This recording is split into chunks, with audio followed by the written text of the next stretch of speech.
DA arrears cabinet बैठक में फैसला 57% डीए सहित 18 माह के डीए एरियर पर सरकार का यू टर्न। केंद्र सरकार के कर्मचारियों और पेंशन भोगियों के लिए एक महत्वपूर्ण खबर सामने आई है। हाल ही में हुई कैबिनेट बैठक में डियरनेस अलाउंस डीए और डियरनेस रिलीफ डीआर को लेकर एक बड़ा फैसला लिया गया है। इस फैसले के तहत सरकार ने डीए को 53% से बढ़ाकर 57% करने का निर्णय लिया है, जो 1 जनवरी 2025 से लागू होगा। साथ ही 18 महीने के डीए एरियर्स को लेकर भी सरकार ने अपना रुख बदला है। ये निर्णय लगभग 1 करोड़ केंद्रीय कर्मचारियों और पेंशन भोगियों के लिए राहत की खबर है। डीए में ये वृद्धि महंगाई से निपटने में मदद करेगी और कर्मचारियों की क्रय शक्ति को बढ़ाएगी। हालांकि 18 महीने के डीए एरियर्स को लेकर सरकार के यूटर्न ने कई लोगों को चौंका दिया है। डियरनेस अलाउंस डीए क्या है? डियरनेस अलाउंस या महंगाई भत्ता सरकारी कर्मचारियों को दिया जाने वाला एक अतिरिक्त भत्ता है। यह भत्ता मुद्रास्फीति के प्रभाव को कम करने के लिए दिया जाता है। डीए की गणना all India consumer price index एक्पाई के आधार पर की जाती है, जो कि रिटेल कीमतों में उतार चढ़ाव को ट्रैक करता है। डीए में वृद्धि केंद्र सरकार के कर्मचारियों के लिए बहुत महत्वपूर्ण है।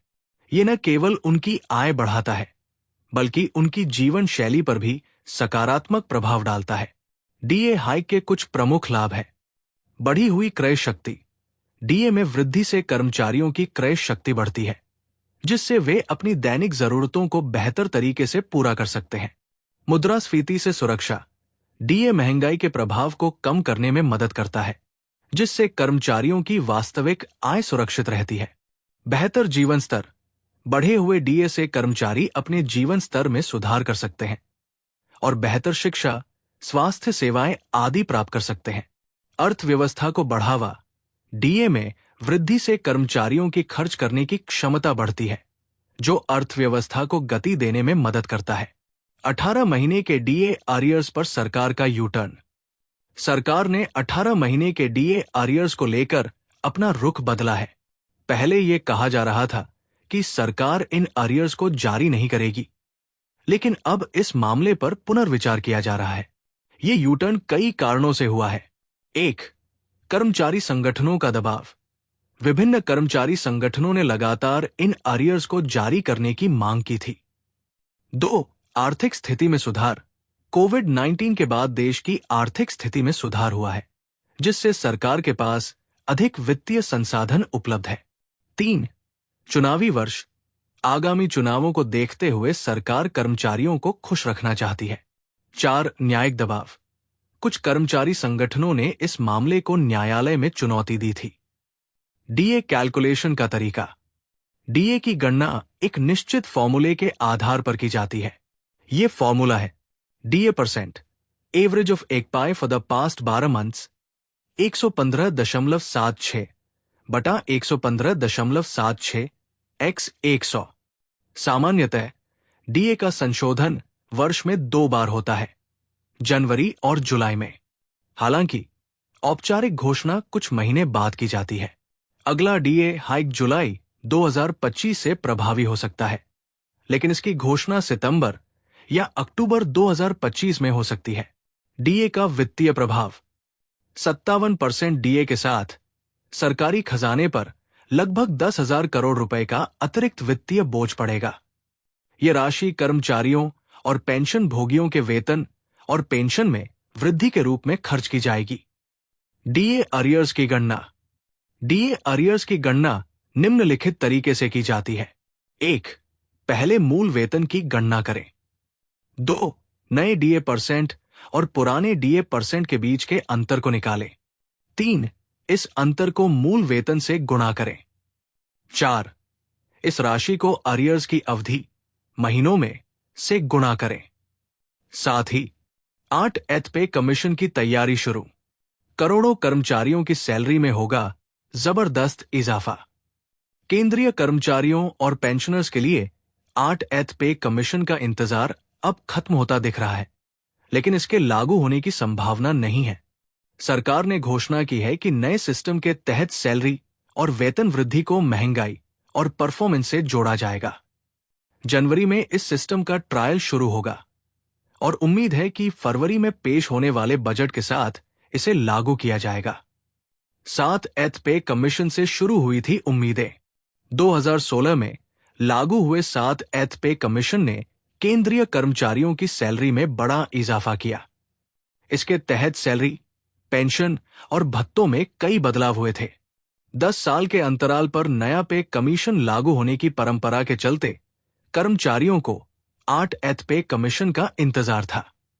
हालांकि हाल ही में सूत्रों से मिली जानकारी के अनुसार सरकार ने 8th पे कमीशन लागू न करने का फैसला किया है।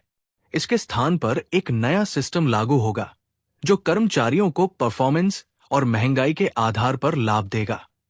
नया सिस्टम, परफॉर्मेंस और महंगाई आधारित वेतन वृद्धि। सरकार ने स्पष्ट किया है कि नया सिस्टम, जिसे परफॉर्मेंस बेस्ड पे सिस्टम कहा जा रहा है, जनवरी से ट्रायल के तौर पर लागू किया जाएगा।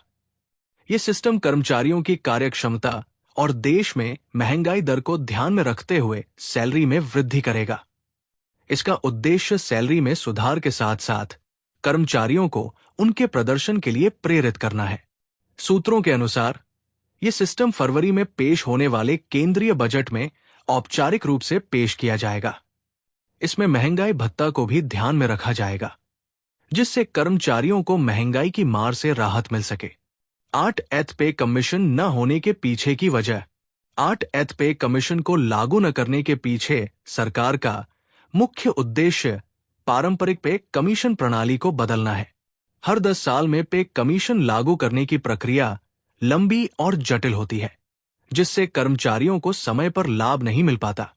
नए सिस्टम के जरिए ये प्रक्रिया तेज और प्रभावी बनाई जाएगी। कर्मचारियों के लिए क्या होगा लाभ? नए सिस्टम के तहत कर्मचारियों की सैलरी सीधे उनके परफॉर्मेंस और महंगाई के आधार पर बढ़ाई जाएगी। इससे कर्मचारियों को नियमित रूप से सैलरी में इजाफा मिलेगा। इसके अलावा वेतन वृद्धि की प्रक्रिया अधिक पारदर्शी और आधुनिक होगी। महंगाई भत्ता भी इस सिस्टम का अहम हिस्सा होगा। महंगाई दर के अनुसार इसमें वृद्धि की जाएगी, जिससे कर्मचारियों की क्रय शक्ति में सुधार होगा। जाने डीए हाइक पर कितनी बढ़ेगी सैलरी और पेंशन?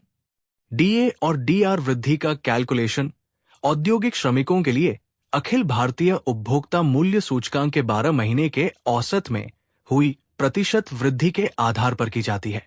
सरकार अमूमन हर साल 1 जनवरी और 1 जुलाई को इन भत्तों में संशोधन करती है।